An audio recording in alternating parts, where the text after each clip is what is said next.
Hi hello എല്ലാവർക്കും 59ാമത്തെ ദിവസത്തെ big boss റിവ്യൂവിലേക്ക് സ്വാഗതം. ഫാമിലി വീക്ക് നേരത്തെ ആയതും അവരവരുടെ കളിയിൽ പല മാറ്റങ്ങൾ വരാനുള്ള ചാൻസ് വളരെ കൂടുതലാണ്. കഴിഞ്ഞ പ്രാവശ്യം വരെ ഫാമിലി വീക്കൊക്കെ വന്നത് അവസാനത്തേക്കാണ്.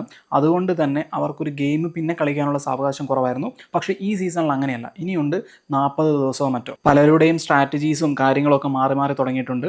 ഇന്ന് ലൈം ലൈറ്റിൽ നിന്നത് ജിസേലിൻ്റെയും ആര്യൻ്റെയും കാര്യമാണ്. ബിക്കോസ് അവരുടെ ഫാമിലിയാണ് ഇന്ന് വന്നത്. അവരെങ്ങനെ എടുക്കും, അവരെങ്ങനെ ഓരോ സിറ്റുവേഷൻ നേരിടും എന്നുള്ളതൊക്കെയായിരുന്നു അവരുടെ ഇടയിൽ തന്നെ ചർച്ചാ വിഷയം. അല്ലെങ്കിൽ വീട്ടിൽ പരക്കെ ഒരു സംസാരവും കാര്യം അനുമോൾ ഒരു കാര്യം കണ്ടു എന്നൊക്കെ പറഞ്ഞിട്ട് വലിയ ഇഷ്യൂ ആയതാണ്.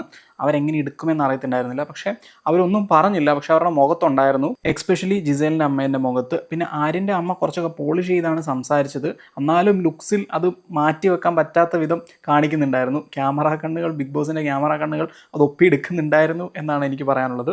ഞാൻ ലൈവ് കണ്ടപ്പോൾ എനിക്ക് തോന്നിയ കാര്യമാണ്. അവരോട് ബെഡൊക്കെ മാറിക്കിടക്കാൻ അവരുടെ വീട്ടുകാർ തന്നെ പറയുന്നുണ്ട്. ഇനി ഷാനവാസ് നിവിൻ ഇഷ്യൂ ആണ്. ഷാനവാസ് നിവിൻ ഇഷ്യൂ ഒതുക്കത്തിൽ തീർക്കാനാണ് ഇപ്പോൾ ഷാനവാസ് നോക്കിക്കൊണ്ടിരിക്കുന്നത്. അടിച്ചു വരുന്നതിൻ്റെ ഇടയിൽ നിവിനോട് പോയി ആരെങ്കിലും നോക്കുന്നുണ്ടോ എന്ന് കരുതി സംസാരിക്കുകയാണ്. ശരിക്കും പറഞ്ഞാൽ ഷാനവാസിൻ്റെ അവിടെ ഒരു ന്യായമില്ല. ആ നെവിനാണ് ഷാനവാസ് ഇത് ഒതുക്കാൻ വരുവാണെന്ന് മനസ്സിലാവുന്നേ ഇല്ലാതെ അവിടെ ഇരുന്ന് കൊടുക്കുന്നുണ്ട്. അതിനിടയ്ക്ക് ബിന്നിയായിട്ടൊരു ചെറിയൊരു ഫൈറ്റ് ഉണ്ടാകുന്നുണ്ട്. മോർണിംഗ് ടാസ്കിന് വിളിച്ചപ്പോൾ ബിന്നി തിരിച്ചു കൊടുത്ത എക്സ്പ്രഷൻ അടിപൊളിയായിരുന്നു. ഷാനവാസിനെ എന്ന് വിളിക്കുന്ന പരിപാടി ഷാനവാസ് ശരിക്കും പറഞ്ഞാൽ അവിടെ ചമ്മിപ്പോയി എന്ന് വേണമെങ്കിൽ പറയാം. ഇനി കിച്ചൺ ടീമിൻ്റെ കാര്യമാണ് സംസാരിക്കാൻ പോകുന്നത്. കിച്ചൺ ടീം ക്യാപ്റ്റൻ അനീഷാണ്. അനീഷിന് എന്താണ് എന്നറിയത്തില്ല, ഒരു തണ്ട് കുറച്ച് കൂടുതലായിട്ടുണ്ട്. എന്നാൽ അനുമോളോട് ദേഷ്യപ്പെട്ടു. അനുമോൾ ജസ്റ്റ് ആ സിമ്മാക്കിയിട്ടത് കുറച്ച് തീ കൂട്ടിയിട്, കഞ്ഞി വേവണ്ടേ എന്നുള്ള രീതിയിലാണ് സംസാരിച്ചത്. അപ്പോഴേക്കും അനീഷ് കടിച്ചു കീറാൻ വേണ്ടിയിട്ട് അനുമോളുടെ അടുത്തേക്ക് പോയി. അതുപോലെ തന്നെ ഇന്നൊരു ഇഷ്യൂ സംഭവിച്ചിട്ടുണ്ടായിരുന്നു അക്ബറായിട്ട്. അക്ബർ ഇന്നലെ ഓൾറെഡി പറഞ്ഞതാണ്, ഇന്നലെ ചപ്പാത്തിക്ക് വേണ്ടിയിട്ട് മാവ് കുഴയ്ക്കാൻ നേരത്ത് കുറച്ചും കൂടെ മാവിട്, എന്നിട്ട് ചെയ്യുക, അല്ലെങ്കിൽ ഇത് ശരിയാവില്ല പരത്താൻ നേരത്ത് എന്ന് പറഞ്ഞാണ്. എന്നിട്ട് അഡീഷണൽ വീണ്ടും ചെയ്യേണ്ടത് വന്നു, അതായത് പിന്നെയും ചെയ്യേണ്ടത് വന്നു. അതുപോലെ ഇന്ന് സംഭവിക്കേണ്ട ഒരു അവസ്ഥ വന്നപ്പോഴേക്കും അനീഷിനോട് അത് ചൂണ്ടിക്കാണിച്ചു. അത് അനീഷിന് ഇഷ്ടപ്പെട്ടില്ല. നല്ല രീതിയിൽ വളച്ചൊടിക്കാൻ നോക്കി. നീ എല്ലാവരോടും ചെയ്യുന്നത് പോലെ അങ്ങനെയൊന്നും ചെയ്യരുതെന്ന് പറഞ്ഞുകൊണ്ട് അനീഷ് പറഞ്ഞു. അക്ബർ കുറിക്കൊള്ളുന്ന മറുപടി നല്ല വൃത്തിയായിട്ട് കൊടുത്തിട്ടുണ്ട്. അനുമോളും കൂടെ നിന്നു. അവർ രണ്ടുപേരും കൂടെ അനീഷിനെ നല്ല രീതിയിൽ ഫയർ ചെയ്തിട്ടുണ്ട്. ഒന്നും പറയാനില്ലാത്ത അവസ്ഥ ാക്കി. ഇന്ന് നമ്മളൊരു പ്രൊമോയൊക്കെ കണ്ടിട്ടുണ്ടായിരുന്നു, അനീഷിനെ നന്നായി വാരുന്നത് ബിഗ് ബോസ് തന്നെ.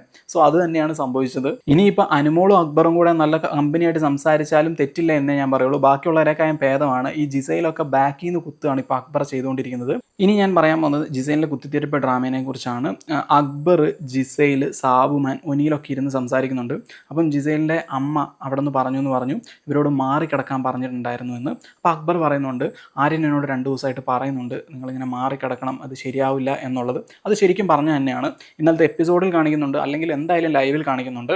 സോ ഈ കാര്യം പറഞ്ഞു തന്നെയാണ്. ഇത് നേരെ ജിസൈൽ കേട്ടിട്ട് ജിസൈൽ നേരെ ആര്യനോട് പോയി ചോദിക്കുന്നുണ്ട്. ആര്യൻ എന്താ മറുപടി പറഞ്ഞതെന്ന് ലൈവിൽ കാണിക്കുന്നില്ല.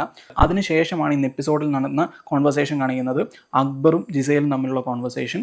അപ്പം അക്ബർ പറയുന്നുണ്ട്, പിന്നെ ഒനിയിൽ ചിലപ്പോൾ വന്നേക്കാം, പിന്നെ ആ പുള്ളി ഇനിയൊരു ഇഷ്യൂ ഉണ്ടാകുമ്പം പുള്ളി കാരണമാണ് നിങ്ങളിപ്പോൾ 2 ബെഡിൽ കിടക്കുന്നത് എന്നുള്ള രീതിയിൽ പറഞ്ഞേക്കാം.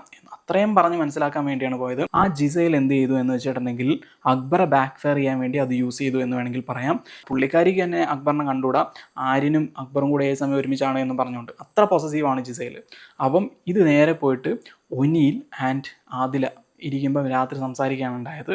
ഒനിലിനെ അറിയാലോ, ഒനിയിൽ ഓൾറെഡി നോമിനേഷനിൽ പറഞ്ഞാണ് അക്ബർ, ആര്യൻ, ജിസൈൽ ഇവരെയാണ് ഔട്ടാക്കാൻ ഞാൻ ശ്രമിക്കുന്നത് എന്ന്. ഇതൊന്നും വീട്ടുകാർ കണ്ടില്ലേ എന്നാണ് എനിക്കിപ്പോൾ ചോദിക്കാനുള്ളത്. ഒനിയിൽ അവിടെ ഒരു ഗെയിം കളിച്ചു. ഒനിയിൽ അപ്പം തന്നെ പറഞ്ഞു, ഞാനിവിടെ ഫെയർ ആണ്, ഞാൻ എല്ലാ കാര്യവും നേരിട്ട് പറയും, എന്നിട്ട് അവരെ കെട്ടിപ്പിടിച്ചിട്ട് പോവുകയാണ് ഉണ്ടായത്. ശരിക്കും പറഞ്ഞിട്ടുണ്ടെങ്കിൽ ജിസൈൽ അവരെ വിശ്വസിക്കുകയും ചെയ്തു. ഈ അക്ബറിന് എന്താണ് ഇത്ര വിശ്വാസമില്ലായ്മ എന്നെനിക്കിപ്പോഴും മനസ്സിലായിട്ടില്ല.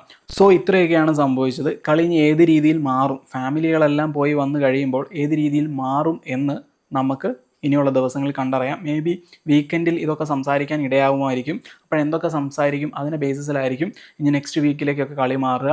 ആ ഒരു ഫ്രണ്ട് സർക്കിളിലുള്ള റൊട്ടേഷനൊക്കെ നല്ല രീതിയിൽ മാറാനുള്ള ചാൻസ് ഉണ്ട്. ഇന്ന് ആര്യനാണെങ്കിൽ അക്ബറോട് മര്യാദയ്ക്ക് സംസാരിച്ചിട്ട് പോലുമില്ല.